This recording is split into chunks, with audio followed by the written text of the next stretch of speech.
Funding चैनलों की reverse trekking हुई, पुराने इंटरसेप्टेड कॉल्स को नए एल्गोरिथम से दोबारा मिलाया गया। जिन लोगों से वह वर्षों पहले जुड़ा था, उनकी गतिविधियों पर नजर रखी गई। हालांकि कई बार यह सब बेकार लगता था, क्योंकि महीनों की मेहनत के बाद भी कुछ ठोस नहीं मिलता था। मगर डोभाल का सिद्धांत साफ था, धैर्य ही असली हथियार है। 2014 के बाद सुरक्षा नीति का स्वर बदला।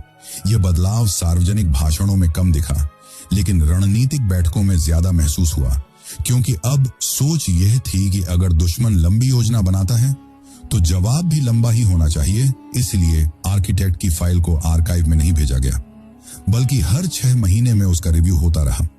कई बार ऐसा लगा कि वह शायद सच में मर चुका है, मगर 2018 में एक छोटा सा डिजिटल सिग्नल मिला। एक एनक्रिप्टेड प्लेटफॉर्म पर एक पुराना कॉन्टेक्स्ट सक्रिय हुआ और उसका लोकेशन डेटा एक ऐसे शहर से जुड़ा था जहां हाल ही में एक नया बिजनेस कंसल्टेंट आया था। नाम भले ही अलग था, लेकिन पैटर्न संदिग्ध था। हालांकि यह अभी भी सिर्फ एक संभावना ही थी, लेकिन एजेंसी ने ट्रैवल रिकॉर्ड्स, होटल लोग्स और वित्तीय लेन देन को जोड़ना शुरू किया।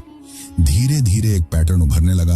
वह हर कुछ महीनों में एक ही शहर में आता, कुछ दिन रुकता और फिर गायब हो जाता। उसके पास सुरक्षा का कोई बड़ा इंतजाम नहीं था, क्योंकि उसे लगता था कि उसका अतीत दफन हो चुका है। लेकिन यही ओवर कॉन्फिडेंस उसकी सबसे बड़ी कमजोरी था। इसके बाद दिल्ली में हुई एक उच्च स्तरीय बैठक में जब यह पैटर्न रखा गया, तो कमरे में कुछ देर सन्नाटा रहा, क्योंकि मामला सिर्फ एक व्यक्ति का नहीं था, बल्कि मामला उस मैसेज का था जो गुप्त रूप से आतंकवाद की पूरी दुनिया को जाना था।